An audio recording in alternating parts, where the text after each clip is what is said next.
our community. We know people have short memories. And as long as this Black Talk radio station is on the air, we will not let Altadena be forgotten. We are honored to announce that the Altadena Historical Society will officially archive our recent town hall alongside every episode of Conversation Live Altadena Rising with James Farr. This is the show of record, the definitive source for tracking Altadena's roots, resilience, recovery, and reunion. These stories will now live on for students, scholars, researchers, and journalists seeking truth and legacy in the months and years to come. Because history isn't just made, it's honored, it's recorded, and it's passed forward. We're KBLA Talk 1580, and we've got your black.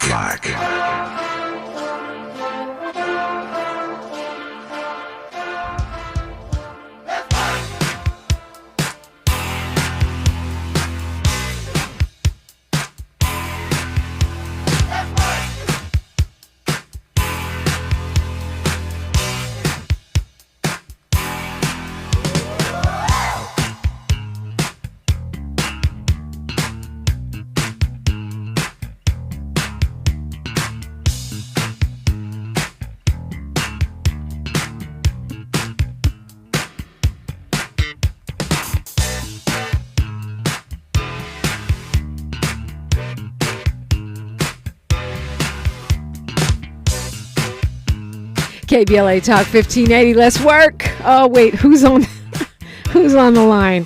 I wonder who it could be.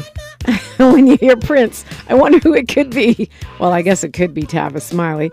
He used to hang out with the guy, but no, it's the president of the Prince fan club, internationally, worldwide, as well as nationally here. She's also the director of Black Lives Matter Grassroots, lead organizer for BLM Los Angeles, a mama and a professor at Cal State LA. Dr. Melina Abdullah, good morning.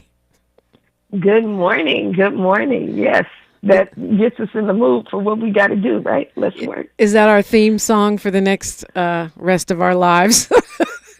That's right. That's right. Yeah, let's work. We got a lot of work to do. I know you've been doing a lot of work. I want to talk about that. But we were just talking about Burkina Faso last hour because we were speaking on it yesterday, as there have been demonstrations from April 28 through yesterday in support of Captain Traoré and the Sahel states and their push for independence from France. And apparently there were huge demonstrations in Africa, in Ghana, South Africa, Liberia, as well as in Burkina Faso. And some folks are really diligently tracking this, but Miles was saying some folks aren't paying any attention. So I know you are, because we've had off-air conversations about it. So talk about why this is important and what's really going on there. And also, I think it was Forensic Accountant who was saying, well, they've really just traded one master for another because the Wagner Group is there now, so Russia is really on the ground. And I was saying I don't really think that's quite true, even though the Wagner Group is tricky and problematic. It is not the same as French colonizers who have been sucking up the resources and economy of these West African nations for hundreds of years. Right. So I've been plugged in just where people can go for information. The Barons are really, really good. Charles and Inez Barron are really, really good on their show on WBAI of centering what's happening in the Sahel states and what's happening with Ibrahim Traoré in particular. And so I try to plug in there. I'm not an expert, but I'm trying to learn as much as I can about what's happening in Burkina Faso and the Sahel states. Essentially, if I were to sum it up, every time I get down, every time I start thinking about the pervasiveness of fascism in this country and in the world and the ways in which Black people are being constantly pushed back. You know, yesterday there was an emergency meeting in Minneapolis because there's rumors, and it sounds like it's on pretty good authority, that this White House is planning to pardon Derek Chauvin on the 5th anniversary of George Floyd's murder. And every time we think about things like that, and the struggle being everywhere, sometimes we think about, well, how will we win? And what you and I have talked about is I really see the victories for Black people as being through Pan-Africanism and understanding what's happening on the continent, especially in Burkina Faso with Ibrahim Traore, kicking out the colonizers, asserting themselves as an economic power, asserting Black autonomy and Black freedom, and what's happening. What we've never seen here in my lifetime, or as far as history has ever told me, is an entire country rallying for its president. But in Burkina Faso, they are saying, they'll protect Traore with their lives. And you're seeing him inspiring an entire region. You're seeing people stand up. The president of Mali is also standing up. I know my child is really encouraged by the new woman president in Namibia, and I know there's conversation about that. But we can hear what Ibrahim Traore is doing, making education free from pre-K through Ph.D. We're not even doing that here, right? Yeah. Everybody's weighed down by student debt here.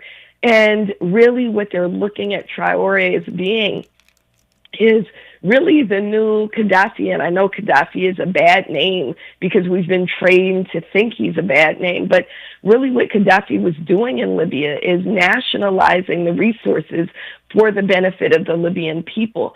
And that's what scares the West and Western predatory capitalism and colonialism the most, is when you say Africa is the only continent that is completely self-sufficient, that has everything that it needs, that has more natural resources and human resources than any other place on the planet. And Traore is saying, well, why should the people here be poor? We should be the most abundant. We are the most abundant. And the only thing that is keeping African people in poverty is really Western colonization. So we end Western colonization, we nationalize resources, and we create that abundance for the people. So I'm tremendously inspired. Every time I get down here, I look at what's happening, and he's inviting us back. So, I've been looking into that. Can we go to Burkina Faso? If Trump burns this place down, where can we go? And well, yeah, so, Dr. Abdullah, I'm an advocate of, and I'm just hoping some African presidents are listening to me.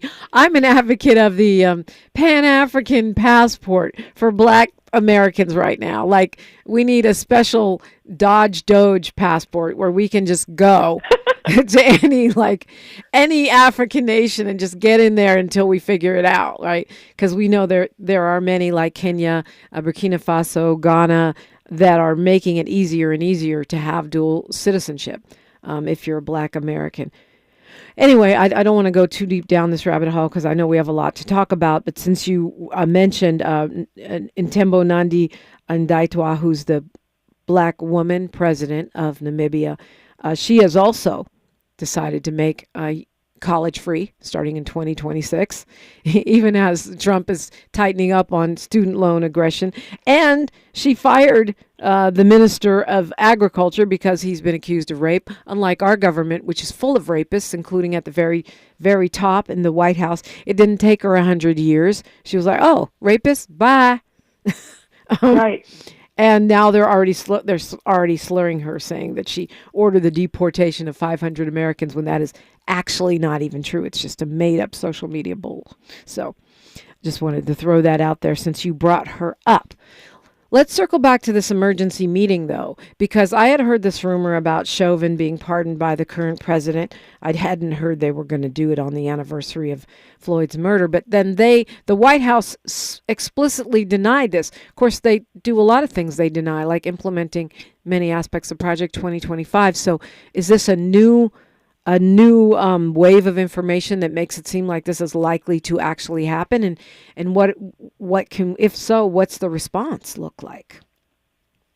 So I thought that it was rumor mill, right? And then people kept saying, no, it's good authority. But we have two chapters, two Black Lives Matter Grassroots chapters, St. Paul, Twin Cities chapter, as well as a Minnesota statewide chapter. And they were in these meetings last night. So I haven't gotten the report back from the meetings, but I know in Minneapolis they're moving and saying it's on good authority that he's planning to pardon Derek Chauvin. So I don't think it's just rumor mill, and I do think that we should be prepared to push back and figure out what we do. We do know that the other rhetoric out the White House, the long-standing rhetoric, in fact, even before Trump was installed, he was talking about complete immunity for police. So it's not inconsistent with what he's always said. Yeah, he said that no police should be held accountable for anything. And so a pardoning of Derek Chauvin does not seem like it's just, paranoia. Yeah. Well, I mean, I would hope that if that happens, we would see massive protest turnout. I would hope so, because I'll be out there. I don't care. I just think, it's not just the individual person. It's what that symbolizes. It's, what that means in terms of their agenda and how it's playing out. I know you have been traveling. There's stuff going on, even though the mainstream is busy with the zone being flooded with all Trump all the time. There's quite a bit of resistance, pushback, and organizing going on. So I want to talk about some of that. I keep saying it, Dr. Melina Abdullah, I believe we win. We win the battle. We win the war. We're going to have to, like Prince said, let's work, but we're going to do it. And so let's look at some of the action that's happening right now to make that so. We'll look at that when we come forward. Don't forget to follow BLM Grassroots, the real Black Lives Matter, blmgrassroots.org, BLM Grassroots on all platforms. I'm Dominique DiPrima for KBLA Talk 1580. KBLA Talk 1580 is an intervention. When we come forward, includes you. KBLA Talk 1580, turning pain into power. If you missed our KBLA Talk 1580 Town Hall, the Altadena Eden Fire, 100 Days and Counting, you missed an evening of reverence, reflection, and reality. You gotta live in the reality, because this is it. Every day, you wake up, is this my life? Don't stay in denial, because yes it is. Don't stay in bargaining, where you're praying for a miracle, and if it wouldn't have happened, then this is what I would have done. It did. Our panel participants kept it real. Really real. I think, number one, it's amazing to me how we ignore systemic racism in our community, and as a people, we've apologized for so much, but when will we stop apologizing for what we have paid for? Because the truth of the matter is, we paid for this. You can always count on KBLA Talk 1580 to give it to you straight, no chaser. When you love folk, you tell them the truth. Seeking the truth, speaking the truth. We're KBLA Talk 1580, and we don't black down.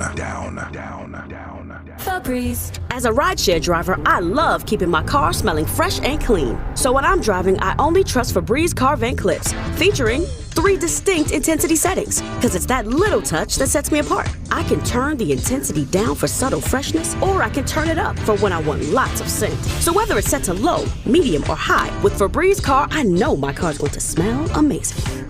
Which keeps my driver rating right where it belongs. Picking up Oscar! Small businesses are the heart of America. But you don't have to go it alone. As the nation's largest nonprofit resource of expert business mentoring, SCORE has helped millions of entrepreneurs build their businesses for free. Get the connections, education, and guidance you need with SCORE. We're ready to help. Find a mentor today at score.org.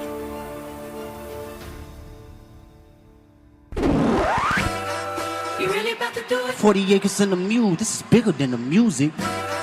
You really about to do it? Yeah, they tried to rig the game, but you can't fake influence. Who among us doesn't like black music? But Kendrick is right. This moment is so much bigger than music. These are serious times. We've got serious problems, and we need serious people who understand that slogans are not solutions. When you want substantial and sober analysis about things that matter to you and the ones you love, this is where you turn. We're KBLA Talk 1580, and we've got your black. Thanks for waking up with Dominique DiPrima on KBLA Talk 1580. Dr. Melina Abdullah is here with me. I forgot to say, she's, of course, over Black Lives Matter Grassroots, which is Black Lives Matter. as we know it. She's also the host of This Is Not a Drill, Saturday mornings here on KBLA from 8 to 10. I forgot to say Happy May Day, Doc. Happy May Day. Happy May Day. And folks, we were talking about resistance earlier. May Day is a moment of resistance. People are already starting to fill the streets for May Day. And the march that we're participating in starts this afternoon at Mariachi Plaza. We always get down with Central CSO and then meet up together downtown where everybody is convening. So Mariachi Plaza, if you're in LA, the May Day protest, what do you make of the SEIU strike? 50,000 workers, actually it's more than 50,000, have, been holding, they were holding a 48-hour strike and hitting the streets. LA County Union employees right ahead of May Day.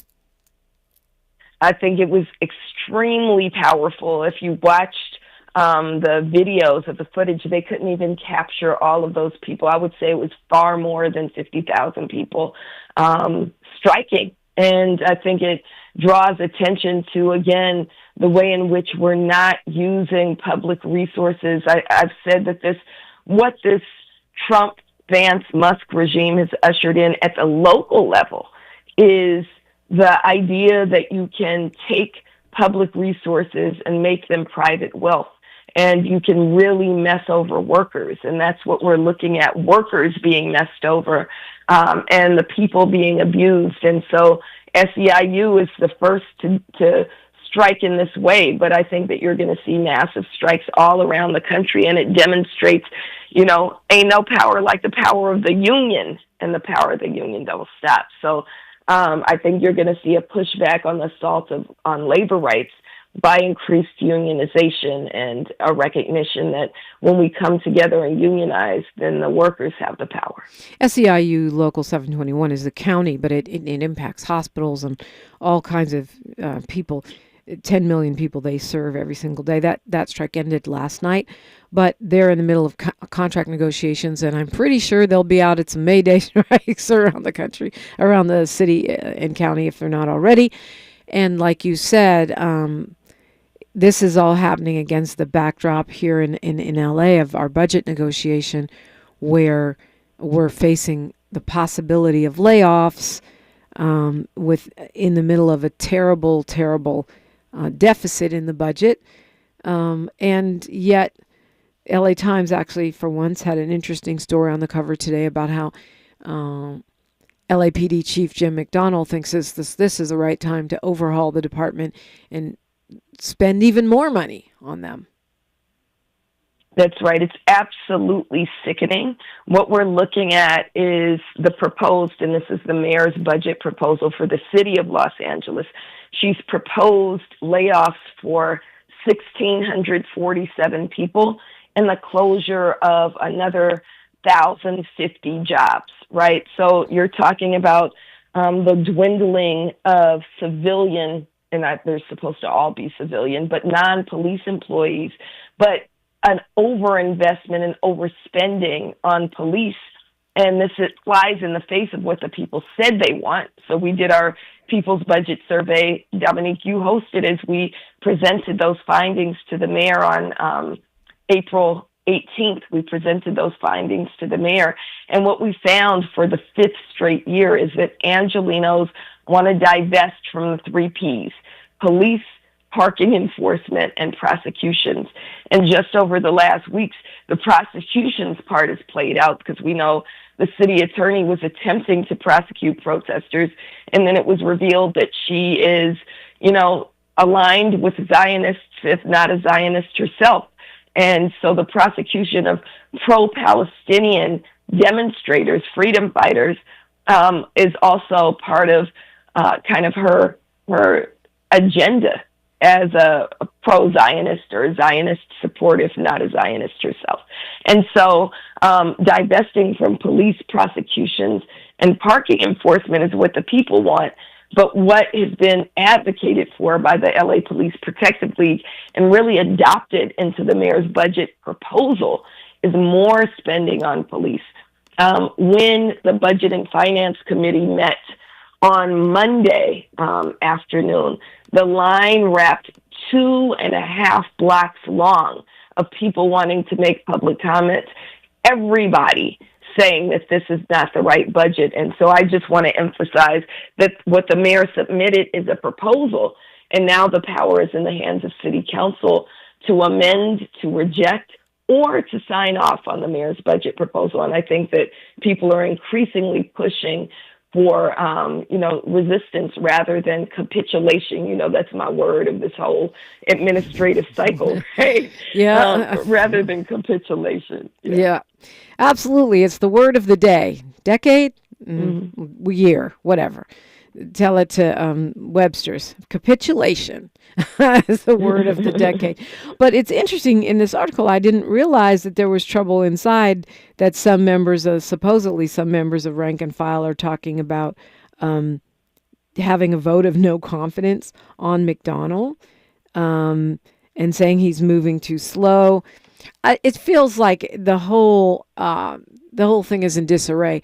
And back to what you were saying about the mayor, she said in that people's budget meeting that she could not defund the police, but she also said that she was hoping that those layoffs would not happen. None of the layoffs, that we would be bailed out in some capacity by the state. As I've pointed out, Dr. Abdullah, we're always bailing out all these red counties. Can we get a bailout for once? But do you have a sense of whether that's realistic or whether we're really just going to end up with these layoffs? Well, I think when you look at what the state of California is doing and what Governor Gavin Newsom sees as priorities, I think that that's really, really unlikely. And I think the mayor even admitted that that's unlikely, that that's not the direction that Newsom is going in, and that's not the budget that he's proposing. I think that Dr. Julia Malveaux, who is my favorite economist in the world, and everybody should follow her work, she talks about how budgets are moral and ethical documents. And when your mayor submits a budget that prioritizes police over services, that's saying what she stands for. Now, both you and I, we can talk about Mayor Bass, but we can also talk about Karen. Both you and I have been friends with her, right? I've been friends with her. I know that when she founded Community Coalition back in the 90s, that she knows these things. And this is what was lifted up at the People's Budget Forum, right, is that she knows that investment in community is the right thing to do. I think that what happens with a lot of our folks, even when people know better, is they start to do this political calculus where they say, well, what's going to keep me in office? And we have to remember that the LA Police Protective League spent $4 million at least to defeat Karen Bass. Now, here's what I would say to her is that, but they didn't defeat you, right? And so stand for the people, right?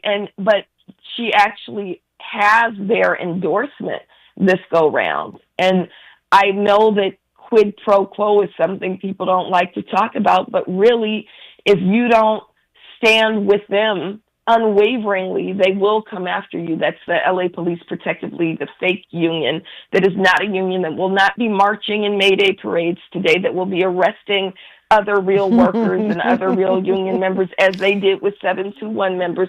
But they bribe and bully elected officials, and then it's up to the elected official to determine whether or not they are going to capitulate, right? Yeah, and it's a tough situation because, the mayor of a large city has to work with law enforcement. And when you're going in, that's why I don't think police, so-called unions, police cartels, should be allowed to donate to politics at all. Any candidate. You're supposed to be protecting and serving Democrats and Republicans, radicals and conservatives. So how are you allowed to donate $4 million to Rick Caruso and then bully when Caruso leaves, bully the current mayor into giving you historic raises, and then now she's taking a hit for the fire department not getting enough money and everybody else not getting enough money, when you guys are, as you like to say, Dr. Abdullah, gobbling up so much of the budget, gave McDonnell his job when many of us were hoping for someone else, a person of color, a woman, a black woman, or a Latino man that were also in the running.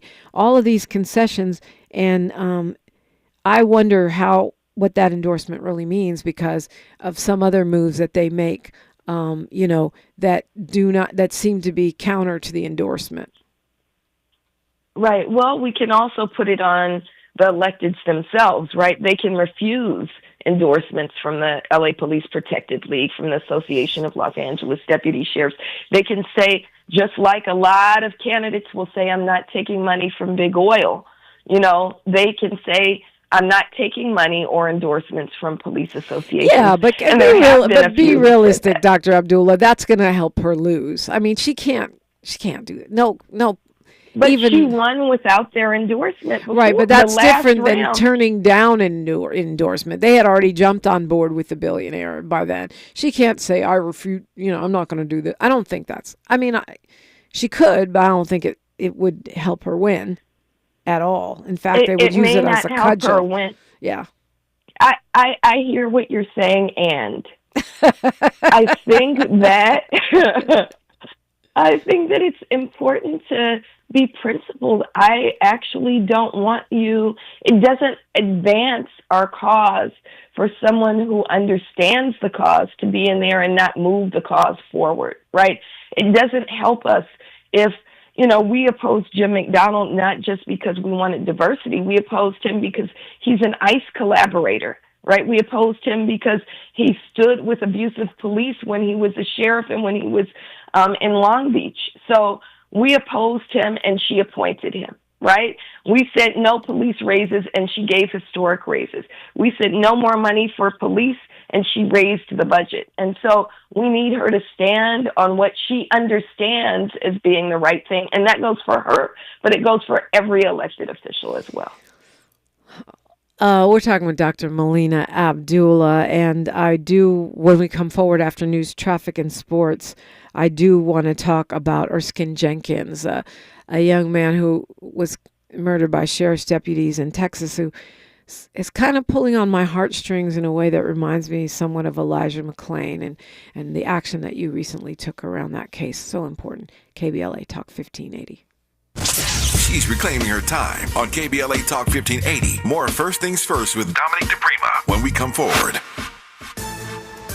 I'm Bree Wood with BIN News Now. Former Vice President Kamala Harris is criticizing President Trump's tariff policies in her first major public remarks since leaving the White House. The American people deserve leaders who make their lives better. But sadly, we have seen quite the opposite. Harris delivered the keynote address at a gala for Emerge America in San Francisco Wednesday, where she said people are describing the recent months as absolute chaos. President Trump defended his economic record and poll numbers at a News Nation town hall hosted by Chris Cuomo. He dismissed recent polls as fake, claiming they oversampled Democrats. President Trump said he knows what he's doing. And prosecutors in Tennessee have rested their case in the Tyree Nichols murder trial Wednesday. 3 former Memphis police officers are accused of beating Nichols to death during a traffic stop in January 2023. Get BIN News Now on demand 24/7 on the iHeartRadio app. Got issues with youth or high school sports? Positive Coaching Alliance can help. PCA, a national nonprofit, offers more than 1,000 free online resources for youth and high school sports coaches, parents, students, and administrators. Visit PCADevZone.org. Is this the time? This is the KBLA Sports Minute with Ray Richardson. For the second year in a row, the Lakers were eliminated in the first round of the NBA playoffs. And for the second year in a row, LeBron James said he has a lot to think about regarding next season. Minnesota's 103-96 win at Crypto.com Wednesday night finished off the Lakers in 5 games. After the loss, LeBron was asked about next season. He said he doesn't have an answer to that question. LeBron said he needs to have a conversation with himself and his family. I'm going to put it out here right now. There's a very real possibility that we may have seen LeBron James play his last game. He's 40 years old. In 22 NBA seasons, he has accomplished everything any player could ever dream of. He has nothing more to prove and nothing to shoot for other than an NBA championship. And the way the Lakers roster is constructed, LeBron knows as well as anybody a Lakers title could be several years away. Stay tuned. No debates, no speculation, just the info you need. That's your KBLA Sports Minute. I'm Ray Richardson on KBLA Talk 1580. All I need is one mic. With a KBLA Talk 1580 editorial, I'm Tavis Smiley. With so many shows on our station weekdays and weekends, it's hard for me to keep track of all the guests who are actually in studio on any given day. I wish I'd known in advance that LADA Nathan Hochman was coming in studio for a recent interview. Had I known, I would have loved to have personally greeted him and then asked him why LA City Council member Curran Price is being criminally prosecuted for allegations of misconduct similar to the conflict of interest violations for which former City Council member Kevin De Leon is only being fined. What's that about, Mr. DA? In fairness to Mr. Hochman, it was former DA George Gascon who actually filed felony charges against Councilman Price. I opined then on how these criminal charges against Price did not pass the smell test. I was concerned then that this was yet another wayward prosecution of a high-profile black elected, not to mention a waste of taxpayer money. I am even more convinced now that this is a hot mess. To be clear, neither you or I want a bunch of self-serving, greedy, conflict of interest criminals managing the people's business inside LA City Hall. But we also don't want selective or targeted prosecution of black politicians. We've seen that movie before, and we don't need a sequel. It's hard to watch Kevin De Leon get away with paying an $18,000 fine for repeated ethics violations, what he calls an oversight, and at the same time, watch the DA's office continue its criminal prosecution of Curran Price for issues allegedly involving his wife's clients. Motions, I might add, that were passed unanimously by the LA City Councilman. What are you saying, Tavis? I'm glad you asked. DA Hochman did not start this inquisition, but he certainly has the power to stop it. I have said it before, and I will say it again. Fundamental fairness. In the absence of fundamental fairness, we experience a cascade of deteriorating conditions. The erosion of trust, the weakening of social cohesion, alienation, marginalization, the legitimacy of authority diminishes, cynicism and disengagement grow, and ultimately, people abandon civic participation altogether. Fundamental fairness, Mr. Hochman, that's all we ask. With a KBLA Talk 1580 editorial, I'm Tavis Smiley. As always, we welcome your feedback. Find a righteous rage and don't be afraid to say what you see. We're KBLA Talk 1580. And speaking of District Attorney Nathan Hochman, for those of you listening in LA, you know. If you're not listening from here, understand that our progressive district attorney was voted out amid a campaign, a highly funded campaign by right-wing conservative folks who, and a lot of voters, scared voters who bought into the incorrect narrative that crime is up when crime is actually down. But he is on a mission now, and started off his very swearing in by detaining Pastor Q, who's far away from him and no danger to him. But in your organization, the local chapter, Black Lives Matter Los Angeles, has a campaign around Nathan Hochman. It wouldn't be your first campaign around a district attorney. That's right. So Nathan Hochman, we have to be clear about who he is, and I'm glad that the editorial that Tavis recorded was up so people can see how far-reaching Nathan Hochman's misdeeds go, right? And including what he's moving forward and how he's aligning himself and continues to align himself with the worst of politicians, including Kevin De Leon. Nathan Hochman is a right-winger. He is who many call the Trump of Los Angeles. He is, he's a Zionist himself, right? He'll talk about it. He's pro-Israel. He was a right-wing Republican until he decided to run for district attorney and then felt that he couldn't win in that fight if he was still a registered Republican. So I believe he's declined to state or something like that now, no party affiliation now. Yes. And what he committed himself to doing, and this is why he's the Trump of Los Angeles, is providing almost complete immunity for police who kill and abuse and brutalize our people. One of the first acts that he did, which he pledged to do in his run, but actually did once he came into office, was fire the special prosecutor that his predecessor, the progressive prosecutor, George Gascon, had hired a special prosecutor at Middleton in order to prosecute police who kill people. And so we've seen a shift in what the prosecutor's office, what the DA's office was doing. Nathan Hochman, in very quick action, fired that prosecutor. He is saying that he will prosecute protesters, and himself called police on Pastor Q and on Jason on the very day of his inauguration.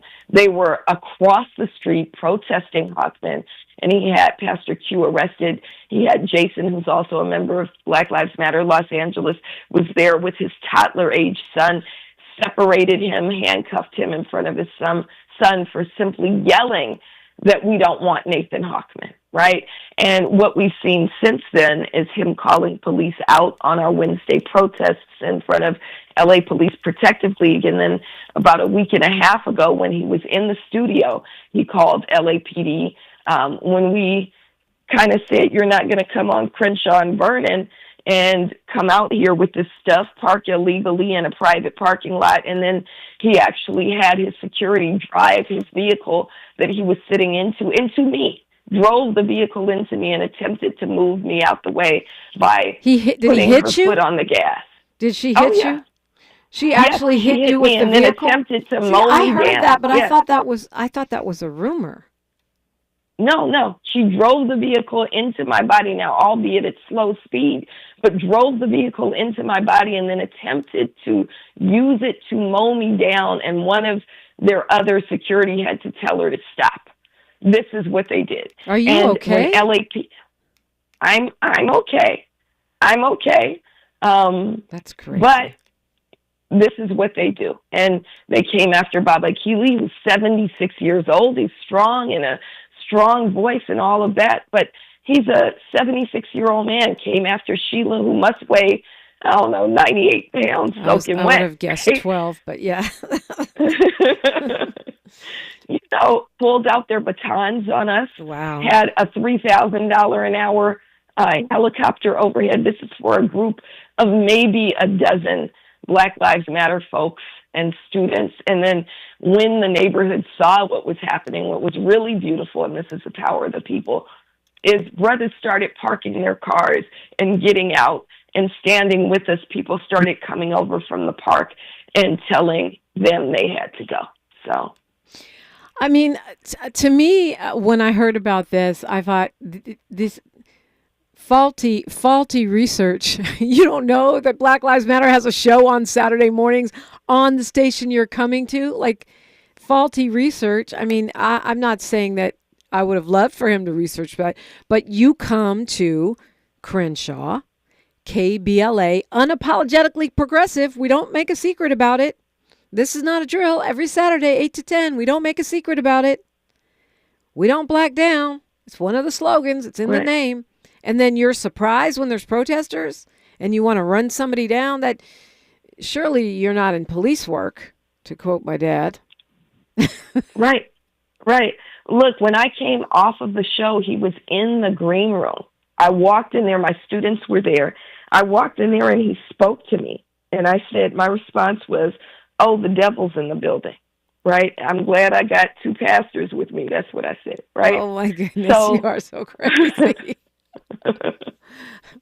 So when we came back, he was, doing the gentrifier thing, walking his dog around Crenshaw and Vernon, and we don't want that, right? We don't want that. We don't want him parked illegally where we're told not to ever park. He was parked in the El Pollo Loco parking lot, Which, right? yeah, He was several guests told have not had to their park cars towed from there, but I guess they're not going Right. to tow the DA's car. Right. Wow. Right. And so what I'll lift, though, is just that whenever we target an elected official, we never lose. We always win. There's never been a buy campaign that somebody has survived. So we've launched the Buy Nathan Hochman campaign. So he's gone. And the demand is what? That he goes. We want him to step down. We want him to step down. And if not, it might take 3 years, but he'll be voted out. Got it. Wow. I did hear some fallout from that. I didn't think that them hitting you with the car thing was real. I'm really sorry to hear that. It's a terrible thing. It's also illegal, I think, to hit people with vehicles. I think that's assault. I don't know. Last time I checked. That's right. Maybe somebody wants to pick up that case, huh? Yeah, maybe so. So Wednesday, the protest is focused on Hochman. Yes. So we have pivoted from the 8th Street protest. We're now at 211 West Temple. And we're in front of the Hall of Injustice protesting Nathan Hochman. And it's still in police associations because we have to remember that Nathan Hochman also won that seat through heavy funding and endorsement from pretty much every police association or cartel. He had the endorsement of LAPPL. He had the endorsement of Association of Los Angeles Deputy Sheriffs.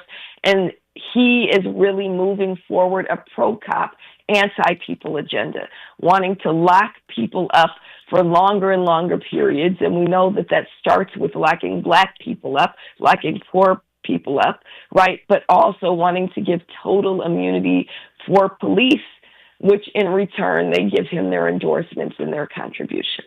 Yeah, we'll keep an eye on that one. I think there's a lot to come. But if you want to join the protest, that's at what time on this coming Wednesday, 211 West Temple? Every Wednesday, 4 p.m., 211 West Temple. We still got donuts there. We still got good music there, but the place has just shifted to 211 West Temple. And part of that is also because he called police on the protest on 8th Street. So we said, okay, we'll bring the protest to you there. Getting a lot of love in the YouTube chat. E.C. Courtney says, right on, Sister Truth, forensic accountant, no different than pointing to Obama's perceived disrespect of Cornel West and subsequent beef. And Daniel Samir's Siren says, peace and grace to Dr. Abdullah. I love her perspective, and her voice is healing and empowering. Morris Phillips says, can't we get some private security for this sister? You're getting a lot of love this morning, and light and protection inside of the YouTube comments. If you want to go there, it's at KBLA 1580. Yes, we're going to get to Erskine Jenkins. I also want to talk when we come forward about the possibility that this executive order that the Republican president has signed could end the protection for mostly Black and Latino students who get kicked out of school or suspended or put on the school-to-prison pipeline for being so-called willfully defiant. The movement against the over-policing and over-disciplining of primarily Black, but also Black and Latino students could be a casualty of this whole this rabid anti-DEI initiative, which is really just legalized racism, in my opinion. I want to get your take on that. And hopefully we'll have time. You'll share your new union position that folks may not be aware of. All that's coming up. KBLA Talk 1580. More of First Things First with Dominique DiPrima when we come forward.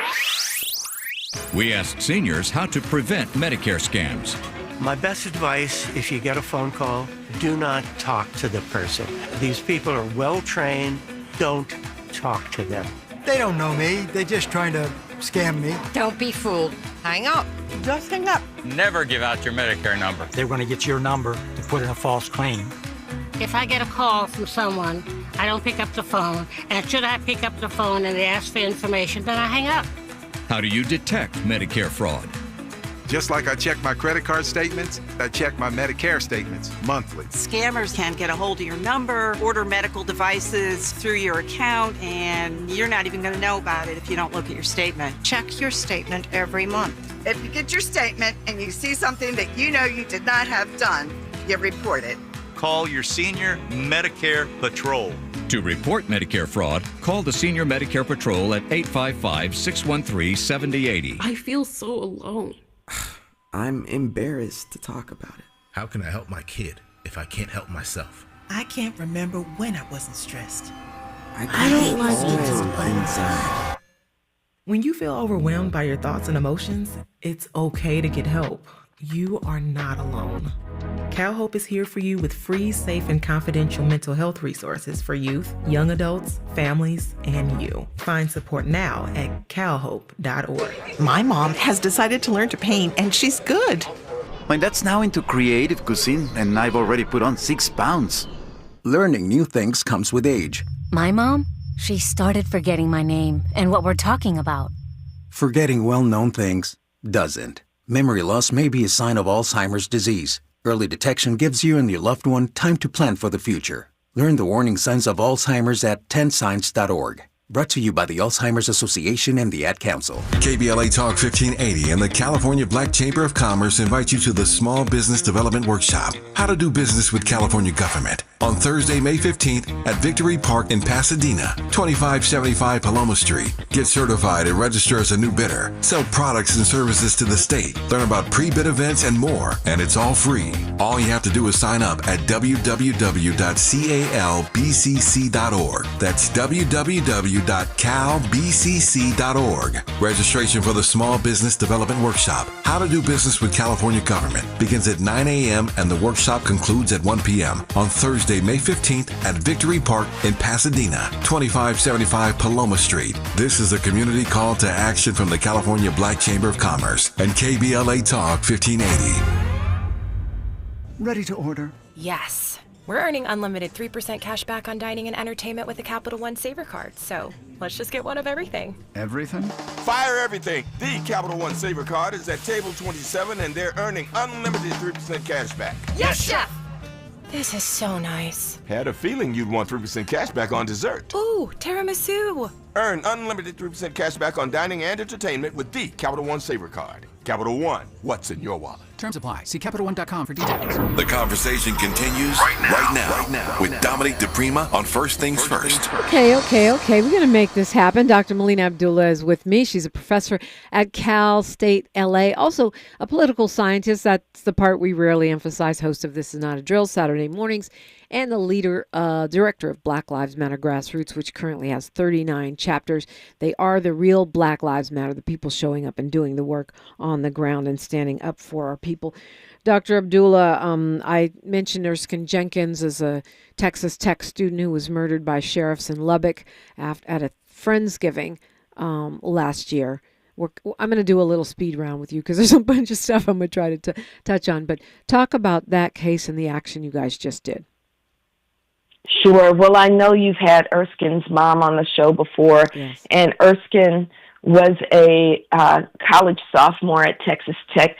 Beautiful, beautiful human being in soul and son. And he was at a Friendsgiving this past Thanksgiving on his way home for Thanksgiving break. And he had the police called on him for some reason, or was called on the gathering for some reason. And what we know is that Lubbock County sheriffs shot through the window and shot Erskine 12 times, killing this beautiful boy, the only son, the only child of Sharon and Elvis Jenkins. We went to Lubbock, Texas. They've gotten no answers. They convened a secret grand jury. The family was never notified. In fact, they were told that the grand jury hearing would come later. And as they were being told that, they were actually convening a secret grand jury who issued a no bill on these charges, meaning that the county district attorney is refusing to prosecute the cop or press charges or even investigate the deputy who killed Erskine Jenkins. So far, the name has not been released. The family has not seen the unedited body cam footage. And so on Monday, we teamed up with the NAACP of Lubbock and held a town hall meeting that I would say was standing room only, but there was no standing room. There were actually people all outside of the building, because the other thing that they did is bury the story. So residents of the small town of Lubbock didn't even know that this had happened to Erskine, and so they're outraged. And of course, they the way the system works is they use the Texas Rangers, the police, to investigate the Lubbock County Sheriff, the other police.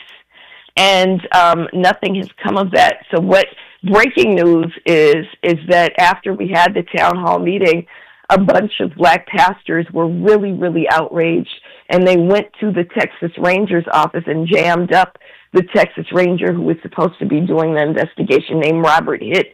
They caught him in person and basically chanted and prayed him down until he said he would release information. And then also breaking news is one of our fearless journalists who writes for Capital B, Christina Carrega, asked for information on Erskine Jenkins from the state, and the state denied her Freedom of Information Act request. So this is a massive cover-up, and it's going to take a massive effort on the parts of black people and everybody who thinks that Black Lives Matter to demand justice in the name of Erskine Jenkins. And speaking of people that think that Black Lives Matter, let's talk a little bit about Cariole Horne, the only member of a Black Lives Matter grassroots chapter who is formerly law enforcement. Yeah. Look. KBLA 15. Sorry about that. Cariole Horne was fired from the Buffalo Police Department and had her pension taken because when she was on the force, she witnessed a cop brutalizing a black man, and she physically intervened. She was fired. The cop who was brutalizing a black man wasn't fired, but Cariole was fired and had her pension taken, and then continued down the road and said that, no, there should be a duty to intervene, and they actually passed something called Cariole's Law. So we don't deal with cops or even former cops except Cariole Horne, and anybody else who wants to be that brave and wants to put it on the line and say my obligation is to black freedom, not to a uniform that descends from slave catching, you're welcome. So Cariole Horne founded the Black Lives Matter Buffalo chapter after 10 of our folks were slaughtered inside the Tops Market on May 14th of 2022. She co-founded that chapter. That duty of intervention is something that she carries forward. And in a snowstorm, she witnessed 2 black women being abused by police. And she intervened, and she was arrested, and just recently, I think empowered, enabled by the new Trump regime, they've decided to go after her. They arrested her. They actually arrested her and held her in jail for 3 days, initially without bail. We were able to get her out, but her trial went forward, and yesterday she was convicted of an obstruction charge. The other charge was thrown out. So we think it's an outrage and an injustice, and we have to lift up people like Cariole Horne, and we think that she's probably one of very few that, one of many that people will go after. She's one of the first, but won't be the last. Wow, so they convicted her on an obstruction charge for trying to get people out of a snowstorm that were being handled terribly by police. That's not a good sign. Is there a call to action around that? Well, we're asking people to uplift Cariole Horne because the conviction just came in yesterday. We're rallying tonight, actually, with the Buffalo chapter to try to figure out what we want to do. I don't know that it's viable to overturn the conviction, but we're saying that we definitely have a right to protest. Sentencing hasn't come. Okay. You were recently elected, speaking of May Day, to a union position in your own work. I was. So what people may not know is that I'm a lifelong or career-long union worker. The Cal States are unionized faculty, and I've been organizing in my union since I was hired in 2002, and have served on my executive board for Cal State LA's California Faculty Association chapter, and have been involved and been on the political action team for our statewide. Well, a couple of weeks ago, I was elected to chair the statewide political action team, and what we're doing is pushing hard for a racial and social justice union, and that's absolutely necessary in these times as we're witnessing not only the country but also the state go after those who dare to be racial and social justice workers and warriors.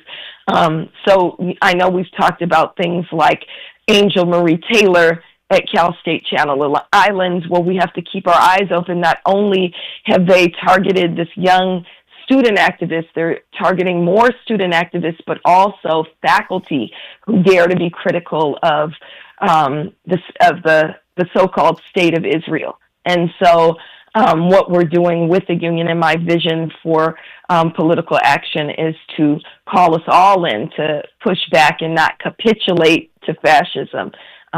So that's where I am, and that's what I'm looking forward to.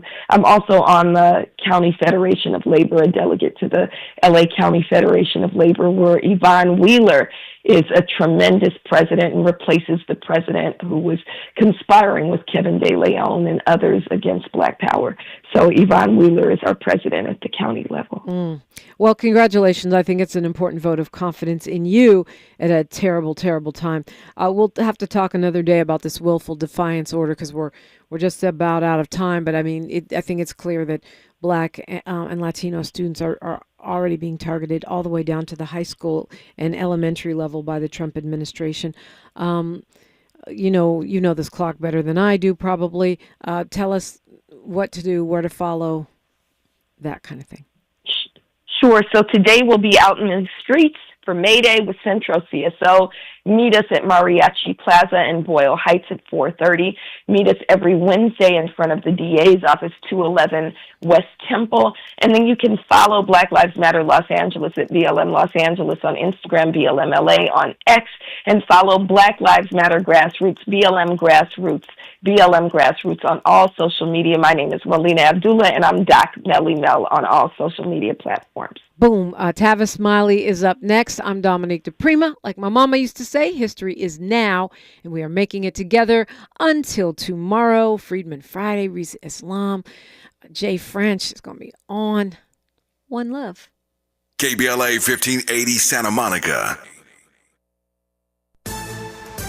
I'm Bree Wood with BIN News Now. Former Vice President Kamala Harris is criticizing President Trump's tariff policies in her first major public remarks since leaving the White House. The American people deserve leaders who make their lives better. But sadly, we have seen quite the opposite. Harris delivered the keynote address at a gala for Emerge America in San Francisco Wednesday, where she said people are describing the recent months as absolute chaos.